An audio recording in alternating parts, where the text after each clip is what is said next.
Olá, eu sou a doutora Marinalva Batista, sou psicanalista e tenho um pós-doutorado em psicologia. Nós iniciamos aqui uma sequência falando sobre esse livro, que é dentro daquela proposta que eu fiquei de compartilhar com vocês, livros que eu considerasse pertinentes, né? Que tem algo para contribuir. Então, esse livro aqui, doutor Jeffrey Young e doutora Janet Klosko, eles são PhDs em psicologia, e o título é Reinvente Sua Vida. Hoje vamos estar concluindo, apresentando para vocês o que esses autores apresentam.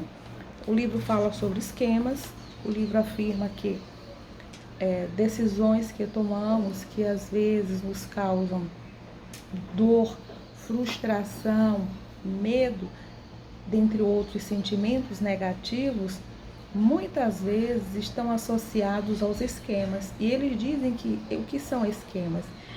Os esquemas são modos de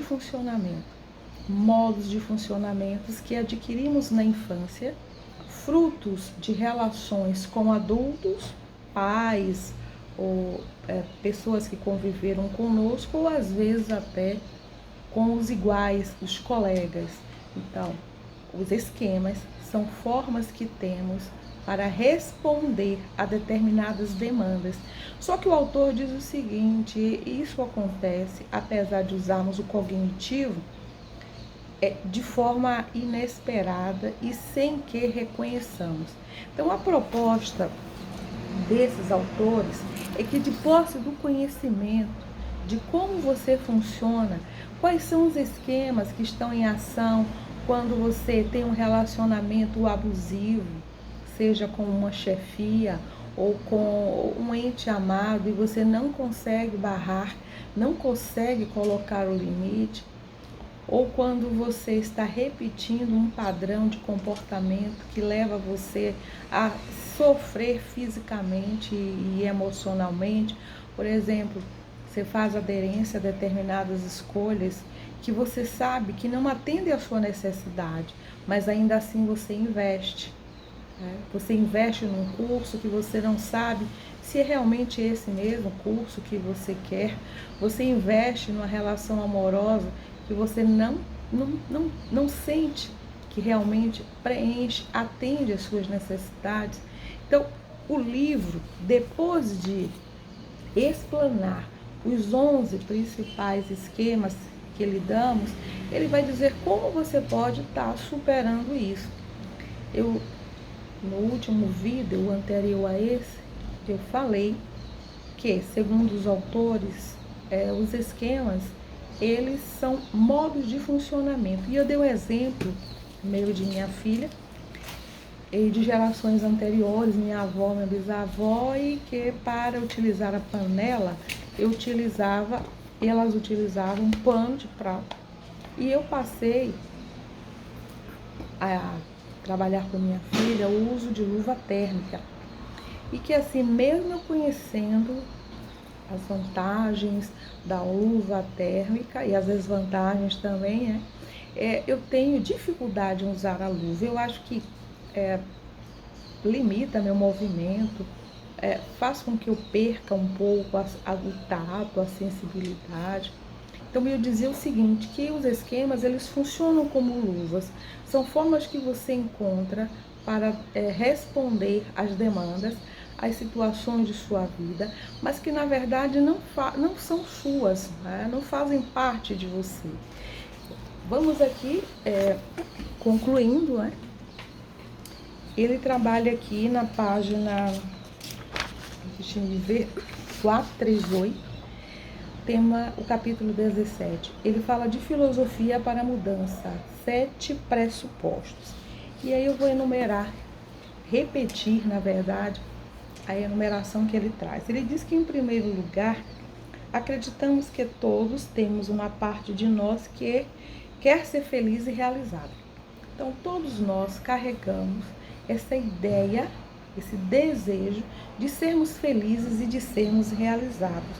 Mas, contudo, para que alcancemos esse objetivo, é necessário que supramos algumas necessidades e desejos. E é nesse ponto que os esquemas entram, dificultando ou impedindo a realização dessa felicidade. É preciso que reconheçamos a necessidade de nos relacionarmos uns com os outros, de sermos independentes, autônomos, de ter necessidade de se sentir desejado, competente, bem-sucedido, atraente e ser uma pessoa digna de amor. Você que está aí nos ouvindo, gostaria de pedir a você, se esse conteúdo está te ajudando, né? E ou você pensa que pode ajudar alguém, coloca no seu grupo, envia para alguém que você pensa que esse conteúdo pode contribuir de forma positiva. O objetivo do canal não é promover análise nem terapia, mesmo eu sendo analista. O objetivo é trazer a você informações para que você realize sua autoanálise e você busque ajuda. Terceiro ponto, preciso que você acredite que as pessoas mudam, que as pessoas podem mudar, que esse lugar de sofrimento que você está ocupando não precisa ser assim e que você não precisa passar por isso sozinho, sozinha. Quarto pressuposto, não pense que esse processo vai ser um processo fácil. Você está ouvindo, no momento que você ouve, você está rememorando situações, avaliando, mas não pense que apesar de você ter conhecimento do conteúdo do livro e você fazer essa análise, que vai ser fácil você mudar. Sinto muito em te dizer que não é fácil. Não é fácil para você, não é fácil para mim, não é fácil para ninguém. O processo de mudança, ele é difícil porque os esquemas, eles existem como uma forma de nos proteger. É essa a ideia. Quando nós criamos esses esquemas, essa forma de funcionar no mundo, é porque imaginávamos que não havia uma outra forma de nos defendermos. Então, criamos essas estruturas como uma forma de defesa e o tempo foi passando e continuamos a utilizar esses esquemas. Só que você não precisa viver isso o tempo todo e para sempre, né? É isso que o autor diz. Esse lugar de sofrimento que você vive e que nesse momento você reconheceu, eu queria dizer para você que é possível sair desse lugar.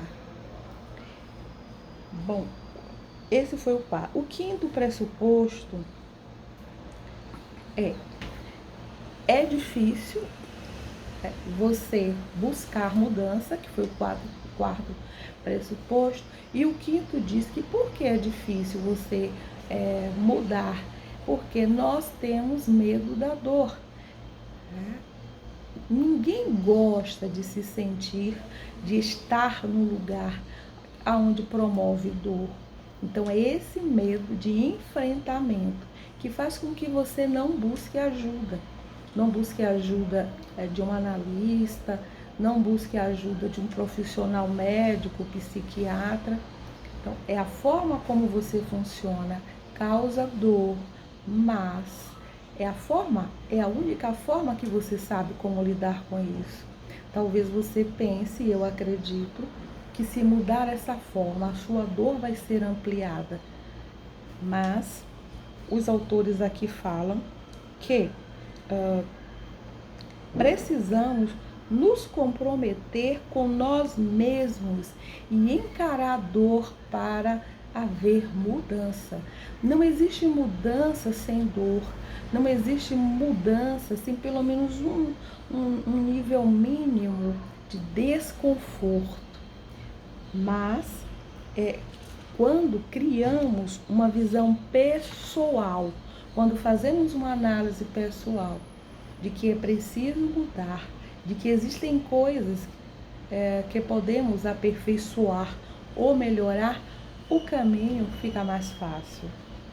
Na página 440, ele diz o seguinte: para criar uma visão pessoal, você precisa descobrir aptidões naturais, que incluem interesses, relacionamentos e atividades e que levarão você à satisfação. Talvez a tarefa vital seja descobrir quais são os seus desejos inatos. Talvez você tenha vivido tanto tempo com os interesses do outro como prioridade, tal. Seu pai queria que você fosse professor, médico, advogado, seu pai queria que você casasse cedo, sua mãe queria que você fosse para a igreja, sua mãe queria que você tivesse filhos porque ela queria netos. Talvez você esteja tão envolvido há muito tempo com esses desejos do outro incorporado aos seus, que você tenha dificuldade em reconhecer o que é meu, o que verdadeiramente é seu. Essa é uma pergunta que eu trago para você. Será que esse desejo, será que esse esquema que você está utilizando, você tem consciência do esquema? Quando você para pensar no esquema, quando foi que iniciou, será que você não consegue perceber que estava associado a um desejo dos seus pais, dos seus cuidadores, dos seus professores? Então, os autores, eles falam que é importante, primeiro passo para a mudança, você descobrir o que você deseja, o que você quer da vida. E a primeira área que ele cita aqui é a área dos relacionamentos. Perguntas: qual é a visão de relacionamento que você quer para a sua vida? Que tipo de relacionamento íntimo você quer? Eu não falo assim de padrão, eu quero um homem malhado, sarado, eu quero uma mulher sarada, malhada, não. Mas assim, quais são as necessidades afetivas que você busca no relacionamento? Qual é o seu objetivo em encontrar um parceiro? É preciso que você priorize quais são as suas necessidades, para que você possa estar fazendo uma escolha consciente. E para isso é necessário que você tenha autonomia. A autonomia vai levar você à liberdade. Talvez você nunca tenha tido liberdade de fazer escolhas que representem os seus desejos inatos.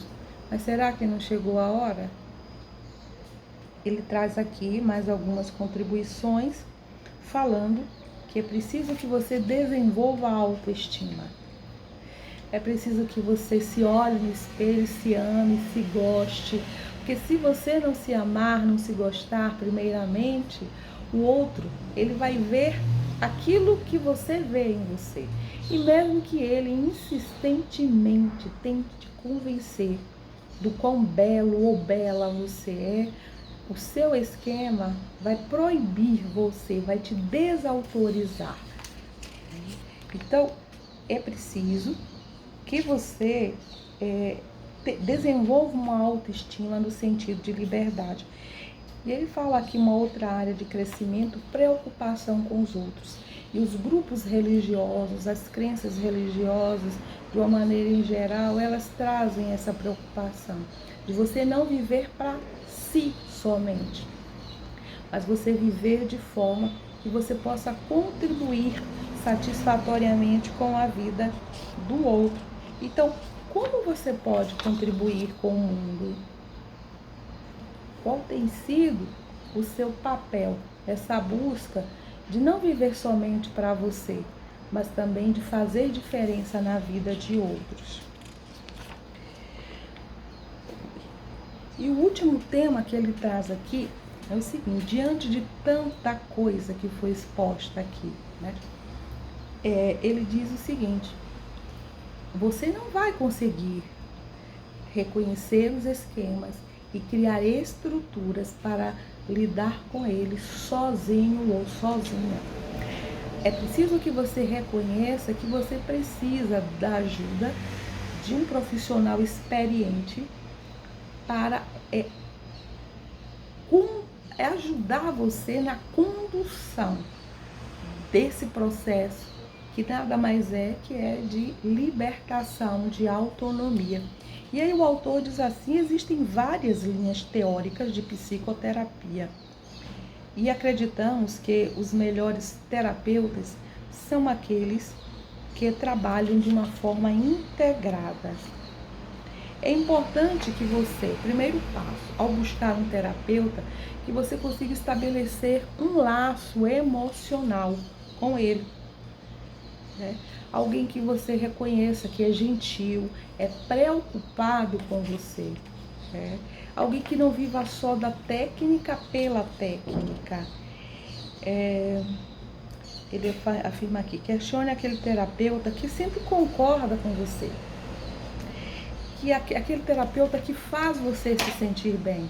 O objetivo da análise, da terapia, não é você fazer, não é fazer com que você se sinta bem o tempo inteiro, porque vai mexer em feridas. E quando se mexe em ferida, no primeiro momento, não se tem uma relação de gozo, de prazer, né? Essa relação ela é construída depois, à medida que você vai sarando. Então ele diz aqui, nem também um terapeuta frio, distante, muito crítico e ou que pareça ter motivações ocultas para trabalhar com você, né? Então assim, está trabalhando uma pesquisa e precisa de você, ou enfim. Bom, concluindo aqui, estamos na página 448, o livro vai até a página 450.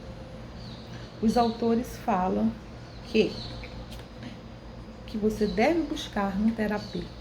É um profissional que apoie você e que valide, não é validar tudo que você traz, mas que valide o seu desejo de se aperfeiçoar, de buscar trabalhar sua autoestima, de superar os seus traumas, seus medos, ou em trabalhar com você a criação de estruturas para que você possa conviver com aquilo que você não pode mudar.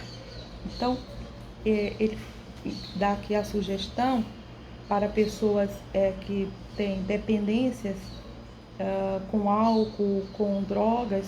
Ele dá o AA, sugestão, Alcoólicos Anônimos, o Al-Anon, que é parente de alcoólatras, inclusive já participei de algumas reuniões conduzindo pessoas, né, para os grupos, e o NA, Narcóticos Anônimos, é um grupo de autoajuda, trabalha em questões,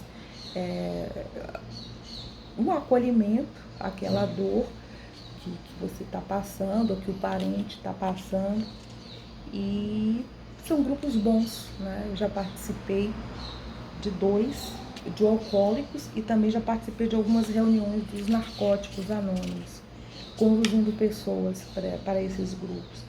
E a função do terapeuta também é ajudar o paciente na condução do seu primeiro passo.